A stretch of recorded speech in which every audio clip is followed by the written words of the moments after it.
guys, welcome to part 2 of my build series on my tent shelter from Winkler Structures. It's a 14 by 20 tent shelter that I'm hoping to use for some winter storage. Thanks for watching. In the last video in this build series on the Winkler Canvas Structures tent shelter, we put together the frame. Basically we have everything attached here, but we did make one minor little mistake, and in the instructions they say we're supposed to put the screw anchors down first, which I guess to a certain degree makes sense, but I didn't want to put the screw anchors down until I was sure where everything was going to line up. I've put the measuring tape on, and we're within about so far being perfectly parallel to the back wall of the garage, so I'm pretty happy with that. Now we need to put the screw anchors in without interfering with the frame of the shelter. I've basically got the screw anchors laid out where the instructions say to put them. There's 6 ribs, but they only give you 10 screw anchors, so you kind of got to space them out. They do show you in the instructions where to lay them out. This one needs to be, needs to be about there. That one needs to be right in the corner. This one, pretty well dead center in this span. Likewise, that one needs to be about 6 inches or so from the second from the last rib, and that one in the corner. Let me get you guys put on a stand and I'll start running these things down, and hopefully it's not going to be too much of a struggle.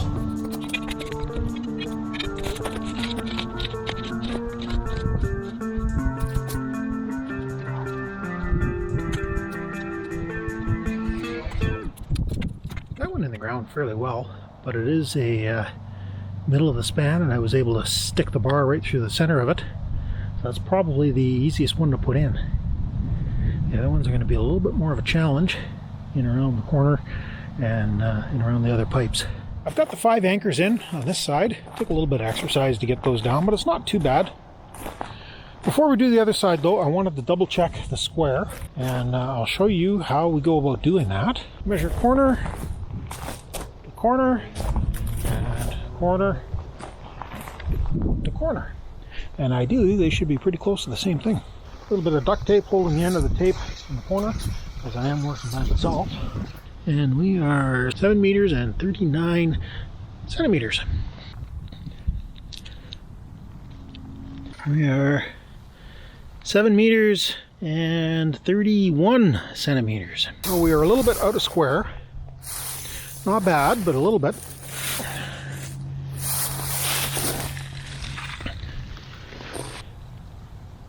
$7 meters and we'll call it 35, or for those of you metrically challenged, 24 foot 1.5 inches.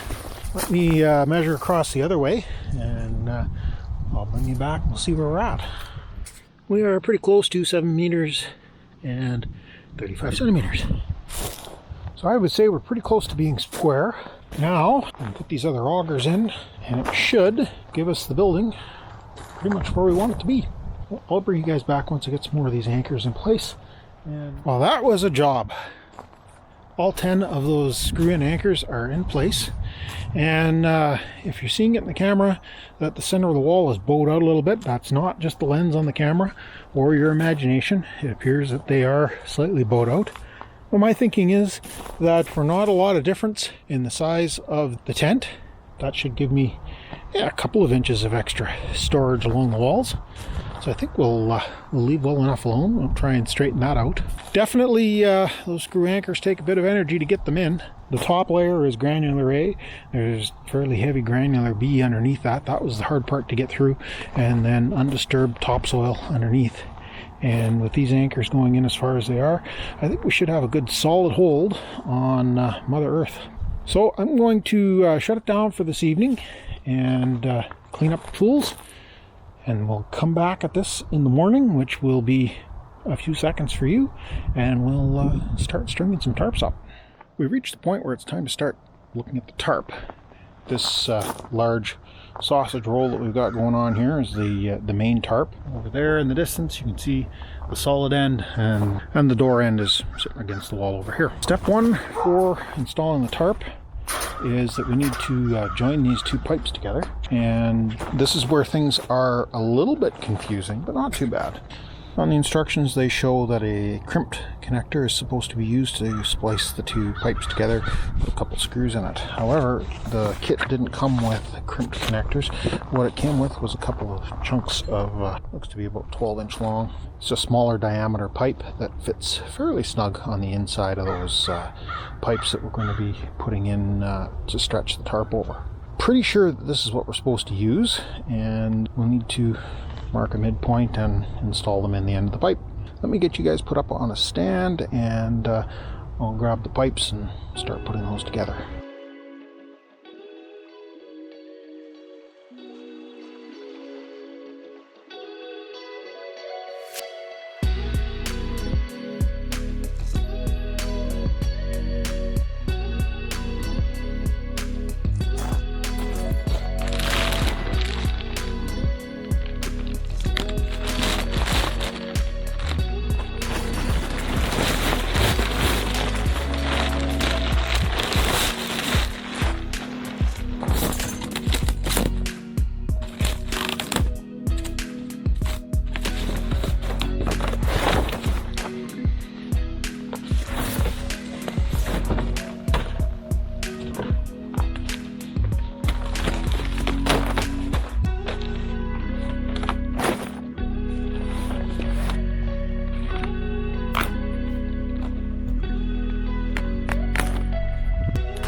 That definitely seems to be what I ordered.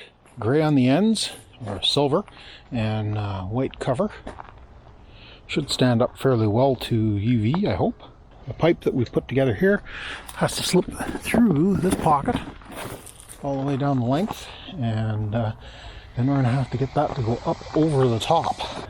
I'm hoping that that's not going to be too big of a job. This tarp weighs a fair bit, and of course it's cool this morning and it's going to be a little bit grumpy about unfolding. But hopefully we can get this job done. Use the side-by-side, or maybe bring my Jeep around and use the Jeep and the side-by-side to tie it off, and then we can just winch it over. Put a little bit of a bullet nose on here with some duct tape. That'll keep this thing from cutting into the tarp as we're shoving it through. It'll also help with its point to guide it through the slot.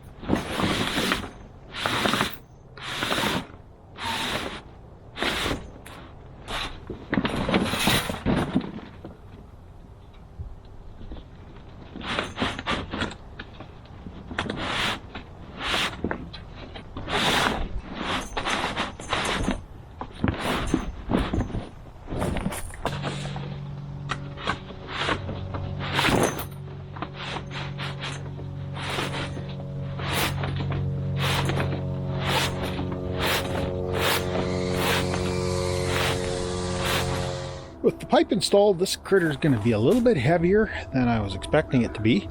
So the old saying goes, work smarter, not harder. Grab some recovery equipment out of the Jeep. We've got the winch rope strung up over the top and over to the side-by-side. I wish the winch rope was a little bit longer. I've had a few failures with the winch rope over the years, and it's no longer the 80 feet it was advertised to be when I put it on. Anyways, we got enough straps here. I think we should be able to put everything together and get it to go up over the top. I put the other pipe in on what's going to be this side of the tent, and not that I'm terribly concerned about having to lift from that side, but more that the pipe is quite a bit of weight. I'm worried if we get this side up over the top of the shelter But with the extra weight of this pipe, it's just going to keep on going, and we don't want that. I do need to flip everything over this way though, so that we're not having to lift against the roll of tarp. It'll just kind of accordion out into place. Let me put you guys on a stand, and I'm going to give this a try. Worst case scenario, I do have a friend that's going to stop by in about a half hour and potentially give me a hand, but I'd like to have this job done by the time he gets here.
That was certainly easy.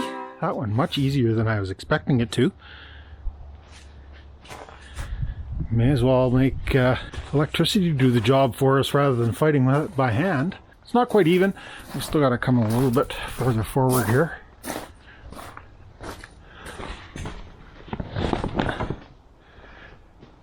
Get this front out over the peak. Try and stretch things out a little bit. But, wow. I'll be keeping that in the back of the mind for future use. That certainly went slick.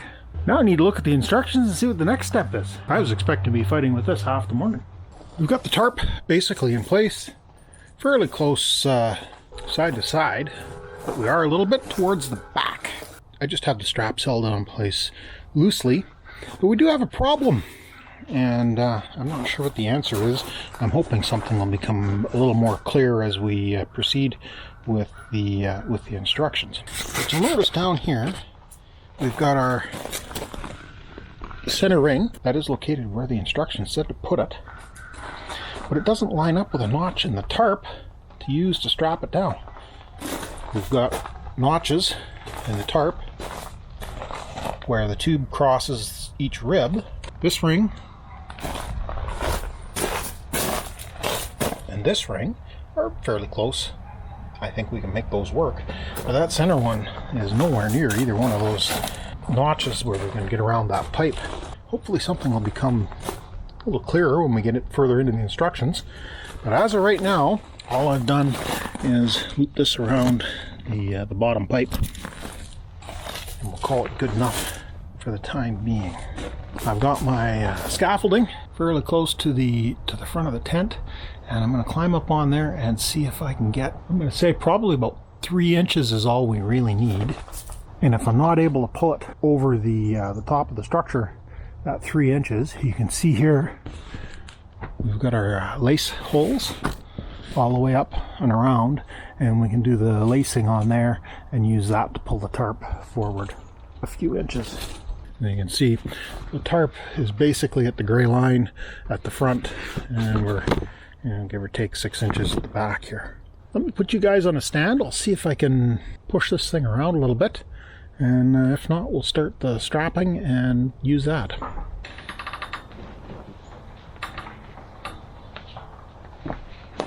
Well, guys, I think this is a logical spot to leave off this part of the video. Check back for part 3 where we put the lacing in at the ends of the tarp here. And we install the back solid end and the front door end.